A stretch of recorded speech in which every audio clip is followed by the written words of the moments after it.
Good morning, beautiful people, and thank you for joining us to our debate today. Today we are going to look at the role of the media, whether or not the media is still the fourth realm of government, or has the media lost its role. Speaking for the motion would be Amankwa, Mr. Amankwa. He's a journalist. And speaking against the motion would be Richard Niama. He's a PPP communicator, a member of the PPP communications team. Thank you very much for joining us. Thank you. So without much ado, let's hear your 2 minutes presentation, opening address on the debate. Okay, so the media has been touted as the fourth estate of the realm all over the world, and this is exactly the truth. It's not far from the truth. Looking at the fact that the media is coming after the executive, the legislative, and then the judiciary. Now, when we say that the media is the fourth realm of the estate, the fourth estate of the realm, what we are significantly trying to say is that the media has a role to ensure that the three other estates, which basically is the three arms of government, are effectively doing their responsibility. And as it stands now, Ghana has been able, the media in Ghana today has been able to hold that kind of responsibility and living up to the task. And I believe that the freedom of the press, the independence of the press, are the basic reasons why the media is still actively, efficiently working as the fourth estate of the realm. Thank you very much, Mr. Charles Amankwa. Let's hear your opening address or your opening statement. Well, thank you, Clara. Before I begin, let me attempt a definition of what we mean by fourth estate of the realm. I think historically we used to have the king, that is in British, we used to have the king, we used to have the parliament, which has the Lord's spiritual and the Lord's physical, and then there was the judiciary, which actually was also embedded in the parliament of the British. But the media became the third, if you'd say, power that existed in the state. And so you talk of the king, you talk of the parliament, and you talk of the judiciary. And today in Ghana, we have the president, we have parliament, and we have judiciary. And so all these three categories of branches of government represent a certain power block. And the media has become a fourth power block that tries to influence how government is functioned. And so when we say a third estate of the realm actually means power, and we are saying the media has become the fourth power in the state institution, though it is not legally recognized.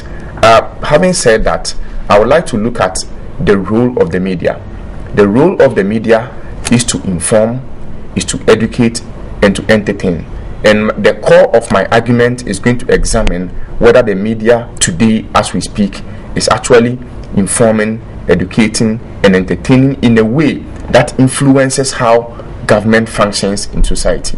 Thank you very much for your opening statement. Now we go straight to have your arguments, and we can hear your arguments, Charles, for the motion. Okay, so basically what I am trying to advance in my argument is that in Ghana today, we are all aware of the impact and the contribution that the media is making towards the socio-economic growth of the country. You see, the reason why the media is still the fourth estate of the realm and is living up to its task is the fact that in Ghana we have international standardized media laws. And these laws are enshrined in our constitution. For example, Article 21, Chapter 5 of the Constitution, and with your kind permission I read, of the Constitution reads that all persons shall have the right to a freedom of speech and expression, which shall include freedom of the press and other media. So this freedom of the press and other media is further elaborated in Constitution, in the Constitution, in Article 1622, Article 173, and these are in clear terms that the media, these laws have become a legal framework that the media is able to efficiently perform and live up to its tasks. You know, we basically know what the media is supposed to do. The core responsibility of the media, that is to inform, educate, and then entertain. And in so doing, it should guide, or it should influence and ensure that these three, like I mentioned, the executive, the legislative, and then the judiciary, are performing or living up to their responsibility. And I believe that on the basis of these law, the freedom that the press is having, and then the independence of the media has much contributed. It has supported the media to effectively carry out bill, which is also in the offing. And with the right to information bill, access to information will become something very, very simple, and that will also go a long way to support the media to do its work. And apart from the legislation that governs or supports the media to do its work, we are also having some regulatory bodies like the NMC, the National Media Commission, who are supposed to ensure that the freedom and then the independence of the media is adhered to by all quarters. So over the years, we could see that the Media Commission has been able to do effectively You have 1 minute more. To be able to do effectively what it's supposed to do. And when you compare Ghana to other countries, you will see that in Ghana here the media has been able to contribute. Look at what happened in elections. Look at the role that the media play in ensuring our democracy. You know, one significant contribution of the media is the fact that it has been able to significantly contributed to the sustenance of democracy in Ghana here, and that is basically it. And then looking at another issue is the repeal of. Your time is up, and now I have a question for you. The question is, if you are arguing for the motion that the media is the fourth branch of government, now today you also do you agree that the media is a watchdog? It has a watchdog role. Definitely. If you do, then my question is, what about those who argue that the media today represents certain blocks of interest? So rather than serve the public, the media controls the public. To that extent, the argument, what would you say, that the media has lost its role of a watchdog? I wouldn't say that based on the premise that you have just laid, the media has lost its role. You see, in as much as the media is a watchdog, it's also supposed to set the agenda. And when you look at Ghana media today, you could see that we are able to do that responsibly and effectively. You see, even the freedom that the peace that the nation is enjoying, the socio-economic stability that the nation is enjoying today, I believe the media has contributed, its quota, and that cannot be denied. So basically, I don't think that the watchdog responsibility or what the media is supposed to do has been thrown to the dogs. No. Thank you very much for your arguments. Can we hear your arguments? Well, thank you very much. Like I said, I'm going to examine whether they are playing their role effectively in informing, educating, and entertaining Ghanaians in a way that affects positively how government functions in the country. On the issue of information, I believe that the media today in Ghana sometimes misinform Ghanaians, and I will give two examples. Under international reporting standards, which I believe the Ghana Journalists Association and the media in Ghana subscribe to, you do not report the death of an individual until the body is found. Now, recently, when Castro went missing, when he went to have fun at the place, it was reported all over the place that Castro is dead, and that was an unprofessional way of reporting. So the media actually misinformed Ghanaians when as we speak now, we cannot confirm the death of Castro. Number two, on that same issue, the media in Ghana, without any evidence, reported that the man had gone there. He was last seen with his girlfriend, which was also not factual because it could not be established. On that same story, BBC reported that a Ghanaian hip life artist has been missing and he was last seen with a female friend. That is professionalism. They were giving credible information as to what happened over there, and that is something I think the Ghanaian media is not doing. They are not adhering to their own code of ethics that they must abide by. Number two, let's look at the alleged rape case of KKD. We all know that under international media practice, which Ghana subscribed to, you do not disclose the identity of an alleged rape victim. But what we saw in Ghana here was that the media houses were actually racing for who should be the first to disclose the identity of the rape victim. And I feel that some of these things actually derail the effort that the media is trying to use in playing to inform Ghanaians. On the issue of education, the media is supposed to educate Ghanaians.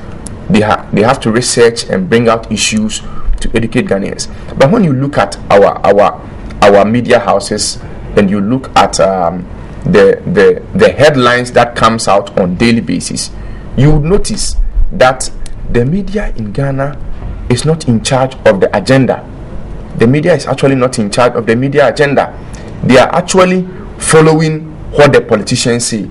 And so that power, which is supposed to be in the hands of the media, is actually being controlled by the politicians. Okay? And so it is about what President Mahama said and about what an MPP man said and what somebody else said. And we don't see any real impact of the media on socio-economic development. Okay? Most of the media houses or most of the newspapers, you pick them in the morning and all what you read from it is that a certain person in one political party is making an allegation against another person in another political party, and then there are rebuttals here and there. And so you don't see a real agenda from the media to push, let's say, for provision of classroom units in let's say Mangwase or Sefia Kontombra or wherever. You don't see that. You only see that they are interested in either promoting one politician or bringing one politician down. Okay, I'll give a classic example in the 2012 elections. I think somewhere in June 2012, the Progressive People's Party held a press conference to elaborate its educational policy, how it is going to find money to fund its proposed free education from kindergarten to senior high school. And within 12 hours, that news died. 2 days later, it was alleged that Nana Akufo-Addo has gone to urinate near a mosque, and that matter was discussed over 3 weeks. And so clearly you can see that the media is failing in using its power to promote or to influence how government function, but rather they are focusing on either making one politician or bringing one politician down. Thank you. Thank you very much. The question I have for you is, you have talked about the media not adhering to professionalism or standards of practice. Does that negate their role of the fourth estate, or does that require accountability, a system of accountability? Well, it does both. Okay, it negates their role of being the fourth estate of realm because, number one, if you don't report correctly, then you are going to actually give out wrong information. And when you give out wrong information, you see, the media does not have coercive power to force government to do something. What the media does is to raise public sentiments and to make the people aware of certain issues so that government can take informed decisions. And so if media is not abiding by the code of ethics and they are bringing out wrong information, then at the end of the day, it is also going to affect the government wrongly. Let's take the KKD case, for example. You know, the judiciary is also an arm of the government. Seconds. Okay, so because they revealed the identity of the young lady in question, today she's so embarrassed, she doesn't want to be part of the case anymore.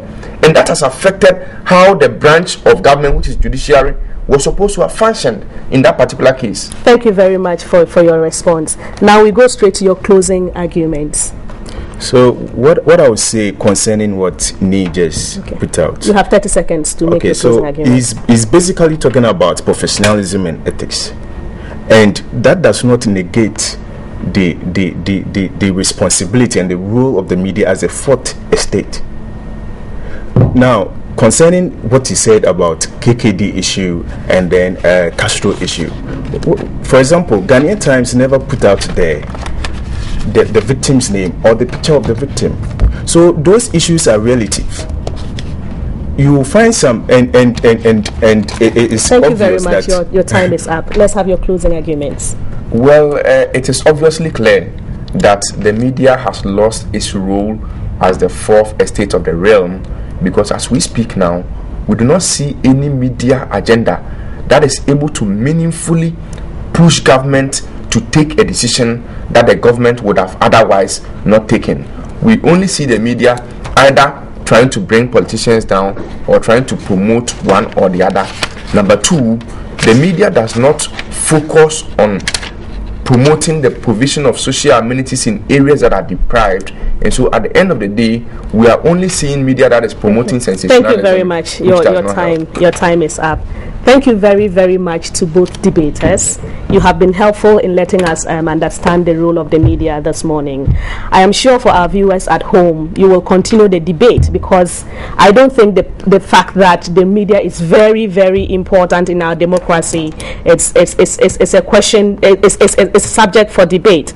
But listening to the arguments of the two parties today, and based on how persuasive each party has been, the marks are that the debater for the motion got 62 points and the debate against the motion got 67 points. So the motion hasn't been carried today. But as I said, this has to do more with the debates that have been canvassed in the studio rather than the content of the topic. Thank you very much for being with us, and have a pleasant day.